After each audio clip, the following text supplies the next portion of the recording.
Assalamualaikum warahmatullahi wabarakatuh. Selamat datang di channel Lentera Sunyi. Bersama saya admin Lentera Sunyi. Kali ini admin akan bercerita pendakian ke Gunung Lawu, di mana dalam pendakian ini ada salah satu pendaki yang berniat buruk, yaitu menantang penunggu Gunung Lawu, yang berakibat buruk pada dirinya sendiri. Kisah ini diposting oleh akun Aris Rizky Ardiva di salah satu grup di Facebook.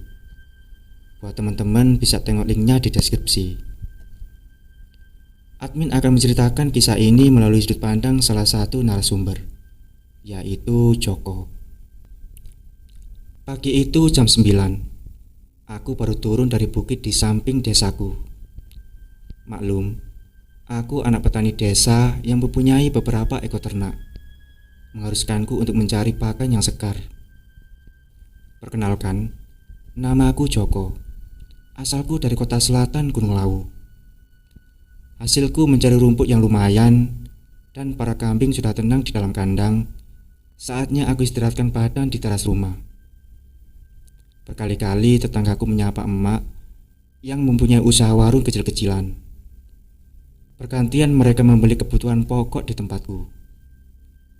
Desaku sendiri termasuk terpencil, jauh dari perkotaan, dan masih kuat dengan klinik juga kepercayaan leluhur. Selagi seruput kopi dan merokok, tetanggaku Eko mampir dan ikut ngobrol denganku. "Jack, aku semalam habis narik keris." Awal dia bercerita. "Keris apa? Di mana?" "Jangan asal narik benda gaib kok," jawabku. "Aku dimimpiin, katanya suruh ambil dekat sendang kamu sebelah." "Masa aku disuruh ambil ke aku ambil?" jawabnya. "Iya, aku tahu kok, tapi bahaya. Iya kalau itu baik, kalau enggak, ingat enggak waktu pengajian itu Pak Kiai bilang gimana? Jin itu bisa memanipulasi, ingat enggak?" Aku kaget karena anak ini begitu nekat. Aku akui, dia mempelajari ilmu kebatinan dan tirakat yang kuat. Namun jiwanya siap apa belum itu yang membuatku khawatir dengannya. "Alah, aman Cek. Cek, malam Jumat Kliwon, sowan Lawu yuk. Terakhir ke sana malam Suro kemarin," ajaknya lagi. "Naik sebatas camping lo ya, bukan ritual," jawabku ketus. "Iya, mau nggak? Tapi lewat jalur Candi Ceto, mau kan?" rengeknya. "Iya, nanti aku atur jadwal dulu. Besok mau antar emak ke pasar jual kambing," jawabku. "Oke, siap deh. Kalau gitu aku lanjut dulu mau ke pasar, ngopi-ngopi di sana. Kalau mau ikut susul aja," jawabnya. "Oke, siap. Hati-hati," jawabku melihatnya pergi. Eko adalah anak tetanggaku. Walaupun dia masih muda, namun sudah sering ikut dalam kegiatan ritual kebatinan. Ia ikut dalam perguruan yang basicnya adalah kebatinan. Namun entah pemahamannya soal gaib sudah dimiliki atau hanya sekedar mengedepankan ego untuk sok di hadapan teman-temannya. Karena beberapa bulan terakhir, sikap dan kebiasaannya berubah. Dia semakin suka dengan sesuatu yang berbau magis, entah penarikan pusaka atau datang ke tempat yang dipercaya wingit. Sehari sebelum pendakian, sepulang dari musola kampung, Eko dan aku mampir ngopi di persimpangan jalan. Di sini kegiatan seperti itu lumrah adanya. Tua muda kumpul untuk sekedar bercerita atau melepas penat setelah seharian bekerja di ladang. Eko ngajak beberapa teman seusianya untuk naik ke Lawu. Namun banyak dari mereka yang menolak karena hari yang dijadwalkan malam Jumat Kliwon. Salah satu tetanggaku, Pak Roti namanya, meyakinkan kami untuk pendakian itu. Lantang, Eko menjawab bila tidak akan terjadi apa-apa, karena memang mau camping. Dan dia sombong karena dia mempunyai gaib yang menjaga dia. Pak Roti pun berpesan, "Kok, niatmu saja sudah kayak gitu. Apa iya kamu mau naik?" Kamu pasti mau cari yang aneh-aneh. Kasihanilah dirimu kok, pesan Pak Rodi yang membuatku mengenyitkan dahi. Antara ragu aku menemani Eko. Bila pun aku gak ikut, Eko pasti akan nekat berangkat sendiri. Yakin Pak D, insya Allah aman Pak D. Bismillah lillahi ta'ala, sambil nyeruput kopi yang ada di tangan. Ingat ya kok, kayak gitu jangan ditantang. Pesan lagi dari Pak Rodi. Iya Pak D, percaya lo sama aku, dengan tengil jawab Eko. Singkat cerita, pagi yang direncanakan telah tiba. Persediaan pakan kambing untuk 2 hari pun sudah aku penuhi. Persiapan menemani Eko pun aku lakukan dengan tas pinjaman dan beberapa logistik untuk bekal nanti di perjalanan. Aku rasa cukup. Berpamitan sama emak dan bapak untuk minta izin menemani Eko sowan ke Puncak Lawu. Dari telepon, Eko memintaku untuk ke rumahnya. Sesampainya di rumahnya, ia masih mempersiapkan segala keperluan untuk perjalanan pendakian kita. Cek, ini aku bawa gimana ya? Sambil menunjukkan keris kecil tanpa kakang. Eten kamu kok, gak usah. Nanti kalau ada apa-apa, gimana? Kotamnya kan aku gak tahu positif apa negatif. Gak usah dibawa, simpen saja kok, jawabku melarangnya untuk membawa pusaka hasil penarikan gaibnya. Sebenarnya sih gak apa-apa Cek kalau dibawa. Toh aku sudah netralisir kok, jawab Eko yang masih meremehkan. Kalau kamu nekat bawa, aku gak jadi berangkat. Niat kita tuh apa sih? Camping kan? Bukan uji nyali, tanyaku memastikan. Iya lo Cek, nanti kita camping sama sowan ke Patilasan. Ya udah ayo gas, semua sudah beres, jawab Eko sambil mengangkat tasnya. Walaupun untuk Pak Mecis aku juga mendalami, namun bukan untuk membanggakan diri. Setidaknya aku pakai untuk pengobatan dan kepekaan untuk lebih mendekatkan diri ke Tuhan. Namun entah kenapa Eko ini lambat laun sikapnya berubah. Ketika masih satu guru, ia begitu soleh. Puasa Senin Kamis dan sholat tidak pernah bolong. Namun setelah ia berkenalan sama teman barunya, sikapnya berubah. Hobi menariki barang-barang gaib dan sekarang jarang mengikuti pengajian. Udahlah bismillah, agar perjalananku nanti aman dan tidak ada apa-apa. 2 jam lebih waktuku tempuh untuk menuju base camp Candi Ceto. Saat tiba di sana, kami sudah dihalangi kabut. Maklum, cuaca musim penghujan. Setelah aku menunaikan sholat zuhur dan asar, Eko yang saat itu menunggu tas kami terduduk dan melamun di depan parkiran. Kenapa kamu? Kusapa dia. Enggak, aku lagi permisi sama yang punya tempat Cek, jawabnya. Berdoa pada Tuhan kok. Permisi ya permisi, tapi jangan lupa berdoa sama Tuhan, jawabku sambil mengangkat tas. Iya Cek, ya udah ayo jalan, dah sore ini, ajak Eko. Dan kami pun melangkah untuk mengisi registrasi. Tepat jam 3 sore kami berangkat melewati gapura pendakian. Bismillah, semoga langkah kami selalu dalam lindungannya, dan semoga kami kembali ke rumah dengan selamat tak kurang satu apapun.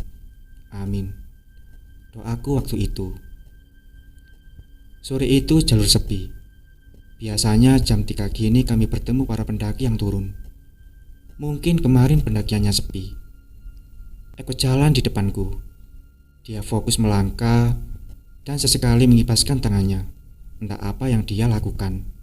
Namun menurutku, kode Eko untuk permisi kepada penguasa hutan. Tak lama kami melangkah sebelum candi. Dari belakang ada kakek-kakek mendahuluiku. Karena aku posisi di belakang, aku tengok kakek itu jalan sedikit cepat. Saat di sampingku, aroma tubuh kakek itu wangi bunga kantil. Monggo nak, Sapa kakek itu. Inje, monggo mbah, jawabku.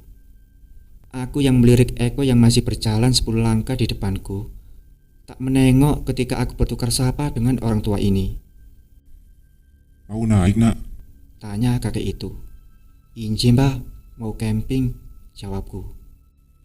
Hati-hati nak, cuaca sering berubah, dan bentengmu masih kurang. Jaga dia, nak. Kata kakek itu dan melesat meninggalkanku. Maksud kata kakek itu apa aku pun kurang mengerti. Kabut yang sedikit menebal menghamburkan penglihatanku. Kakek tadi sudah tidak terlihat. Ketika aku sedikit mempercepat langkah kaki untuk dekat dengan Eko, tahu-tahu kami sudah sampai di candi. Tanpa berhenti, kami lanjut melangkah. Eko tepat di depanku saat ini. Dan benar saja sampai di sini pun kami tidak bertemu pendaki yang turun. Pikiranku kembali ke pesan kakek tadi. Namun edan, kakek itu cepat banget jalannya. Aku tengok-tengok di candi, beliau tidak ada. Aku kira tadi beliau ini penjaga di candi ini, atau mungkin warga desa sebelah yang kebetulan mau menengok ladang di dekat candi. Pikirku waktu itu. Jalur kami memang melintasi ladang warga sebelum masuk hutan. "Jack, break dulu," ajak Eko. "Kok kabutnya makin tebel, yakin kita gas?" Tanyaku ragu. "Gas lah, kalaupun terpaksa nenda di pos 3 ya nggak masalah, Jack," dengan menepuk pundakku. "Oke lah," jawabku dengan anggukan. Jam 4:30 sore kami telah sampai di pos 1. Tak lama kami rehat, ada 3 rombongan yang turun. "Mari mas," sapaan khas pendaki memecah heningnya pos 1. Aku bertanya ke salah satu orang yang turun. Kata dia memang pendaki yang kemarin sepi, dan di belakang mereka paling hanya ada beberapa rombongan yang turun. Terus yang naik tadi bertemu sebelum di pos 2. Jaraknya jauh juga ternyata dengan kami. Okelah, mengingat malam Jumat juga, pikirku mencoba positif. 15 menit kami istirahat. Eko ajak untuk melanjutkan perjalanan. Katanya keburu maghrib.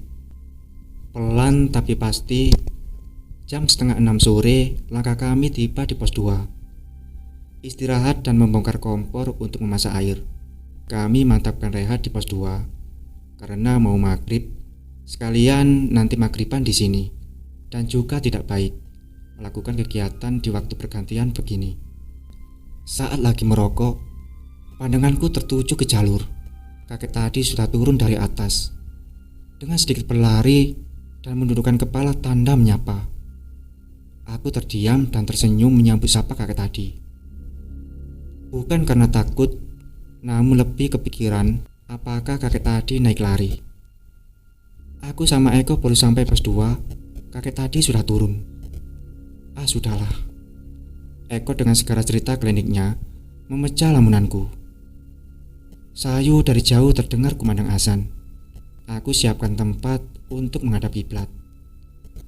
Setelah selesai, aku tanya sama Eko apa dia tidak sholat. Jawabnya iya, setelah selesai ini. Entah apa yang dia lakukan. Yang aku tahu dia hanya merokok dan duduk menghadap ke utara. Kabut pun turun. Bermodalkan headlamp sebagai penerangan, Eko menghadap kiblat untuk sholat. Karena aku lapar, aku buka cemilan roti yang kami bawa. Namun belum habis roti yang aku makan, terdengar suara geraman.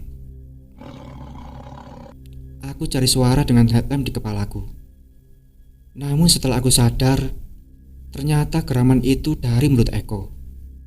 Dia yang tadi sujud tahu-tahu duduk dan menggeram. Matanya tertutup dan duduk bersila sambil menggerakkan tangannya, seolah mengeluarkan jurus-jurus silat. Aku yang masih kaget berusaha menyadarkannya. Pipinya aku tampar dan bisiki kupingnya memanggil nama Eko. Dan juga dengan doa-doa yang aku pelajari untuk meruqyah orang kesurupan. Tak lama Eko terduduk lemas dengan tatapan kosong. Dari atas ada 5 pendaki yang baru turun. Melihat kondisi Eko yang tidak memungkinkan, aku putuskan untuk turun dan tidak melanjutkan perjalanan. Mumpung ada pendaki lain yang bisa membantuku. Eko tak sadarkan diri. Tatapannya kosong, mata terperangah namun tidak ada jiwanya. Tas Eko aku tata dan aku tumpuk dengan tasku. Mas, sapaku. "Iya mas, ada apa?" Jawab salah satu pendaki. "Bantu saya mas, teman saya sakit. Kita mau turun saja nggak jadi naik." jawabku. Oh iya mas, mari, jawabku dengan mengangkat Eko. Walaupun tatapannya kosong, namun Eko masih bisa berjalan. Aku mengeluarkan segala yang aku pelajari untuk membentengi raga dia. Dengan langkah lemas dan tanpa sekelumit suara, Eko pun bisa melangkah. Aku tuntun dan tanganku tak lepas dari tengkuknya untuk membentengi dirinya. Dibantu penerangan sama mas-mas pendaki ini, langkahku menuruni pos 2 sedikit mudah. Dengan pelan kami tiba di pos 1. Eko yang kondisi tatapan kosong tidak bersuara apapun. Aku tutupi semua ini dari para pendaki itu, agar mereka tidak ketakutan dari apa yang terjadi pada Eko. Saat aku menuntun Eko untuk turun, di sebelah candi, kakek itu mengamati Eko dari jauh. Ia duduk di bawah pohon dan tidak memalingkan pandangannya ke Eko. Entah kesalahan apa yang diperbuat. Namun, si bisaku Eko harus sampai di bawah. Masih dengan tatapan kosong, jam 9 akhirnya kami tiba di pos registrasi. Aku laporan bila temanku sakit dan tidak lanjut jalan. Setelah sampai bawah, aku tidak pakai lama untuk segera meninggalkan lokasi itu. Aku yang merapat doa-doa, memegang tengkuk kepala Eko, berusaha membentengi raga dia dari gaib-gaib yang ingin masuk ke tubuh Eko. Aku tuntun turun dan langsung ke parkiran. Dengan salku, Eko aku tali dengan tubuhku.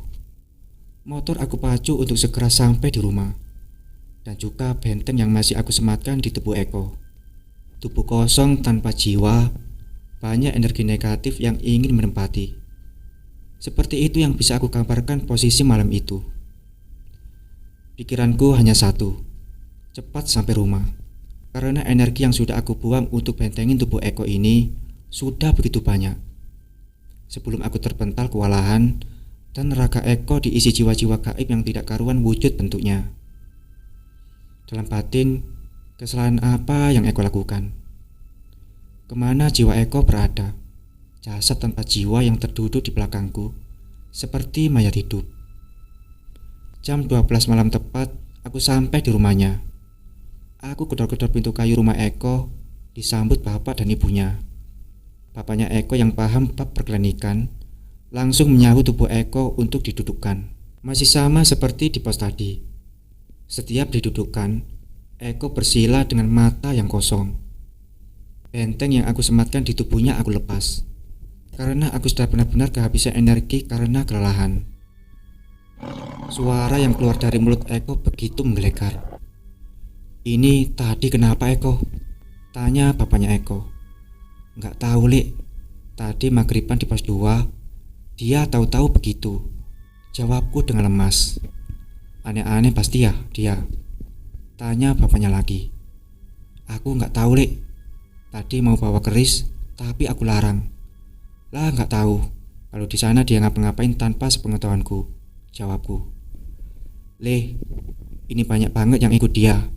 Semua tua-tua dan belum tentu aku bisa, Leh," sahut bapaknya Eko. "Aku lelah banget, Leh.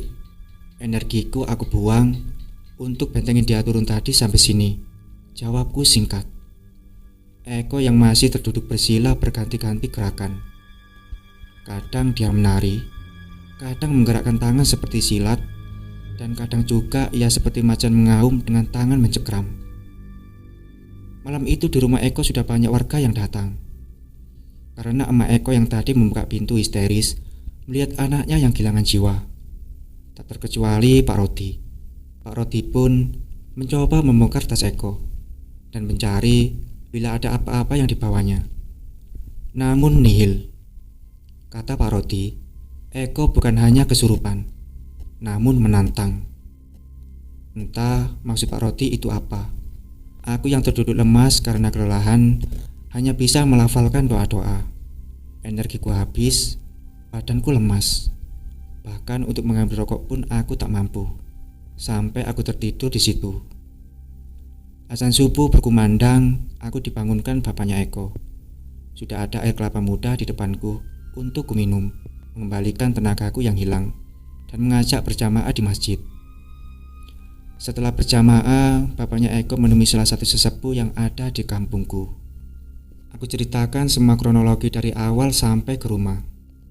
Sesepuh kampungku menyarankan bapaknya Eko memanggil beberapa orang guruku, dan tentu orang itu guru-guru spiritual yang sering beri pengajian saat aku mendalami ilmu kebatinan. Hari itu juga ada 7 orang yang datang, dan beberapa aku kenali karena pernah ikut pengajian bareng. Eko yang dari semalam masih duduk bersila. Kami coba ruqyah sesuai dengan apa yang pernah aku pelajari. Namun anehnya, semua itu sia-sia. Gaib yang di dalam tubuhnya terlalu berat dan banyak untuk kami lepaskan. 1 hari gagal, 2 hari gagal. Tepat di hari ketiga, 6 orang teman bapaknya Eko dipanggil untuk mengobati anaknya. Rumahku yang dekat sesekali aku menengok anak ini. Kata mereka, terlalu kuat gaib yang ada di tubuh Eko.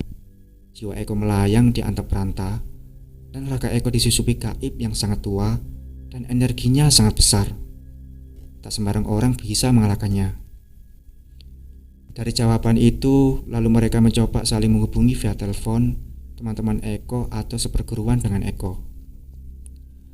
Tepat setelah Isya, ritual penyembuhan kami lakukan lagi. Aku yang ikut disuruh membaca doa-doa untuk ruqyah dan fokuskan diri membebaskan jiwa Eko yang terbelenggu. Mereka teman seperguruan Eko mencoba dengan metode leluhur dengan segala ilmu yang mereka punya. Sesaat setelah dimulai ritual penyembuhan itu, Eko berdiri dan menantang orang-orang yang ada di depannya. Aku bawa anak ini. Dia telah menantangku. Dengan segala cara, kami mencoba mendudukkan Eko. Penetralan lewat tengkuk kepala pun dilakukan bapaknya. Saat masih fokus merapalkan doa-doa ruqyah, kakek yang aku temui itu pun hadir di dalam benakku. Masih dengan mulut membaca ayat-ayat Al-Quran. Beliau bilang, bila anak ini menantang penunggu di sana, hanya satu cara untuk menyembuhkannya, yaitu khotam macan putih yang Eko ambil dikembalikan ke tempatnya. Aku yang belum paham maksudnya dengan mata terpejam, aku ikut ucapan apa yang kakek itu bicarakan. Kakak seperguruan Eko ini pun paham dan tahu apa yang membuat Eko seperti itu. Mereka menyatukan semua energi dan ilmu yang mereka punyai untuk melepas khotam yang Eko dapat saat pendakian kemarin. Tepat jam 12 malam, dari pinggang kiri Eko keluar bulu seperti kumis macan. Setelah ditarik paksa oleh kakak seperguruan Eko yang 3 hari terduduk bersila pun ambruk. Napas yang awalnya tersengal dan mata melotot kembali ke wajah manusia yang kelelahan. Bapaknya Eko yang dari awal berada di belakang anaknya langsung menidurkan dan sesekali mengusap muka Eko. Beliau paham Eko telah pulang ke sasatnya, namun fisiknya masih lunglai karena habis dipakai gaib-gaib yang meminjam tubuhnya. Tak lama Eko membuka mata, tetapi belum sadar 100%. Ia masih linglung. Kami yang membantu menyadarkan Eko hanya bisa mengucap hamdalah. Kakak seperguruan Eko dengan wajah letih kembali tersenyum melihat adik muridnya yang telah kembali. Kumis macan yang ditaruh kain putih akan dikembalikan ke tempat asalnya. Mas, ini apa?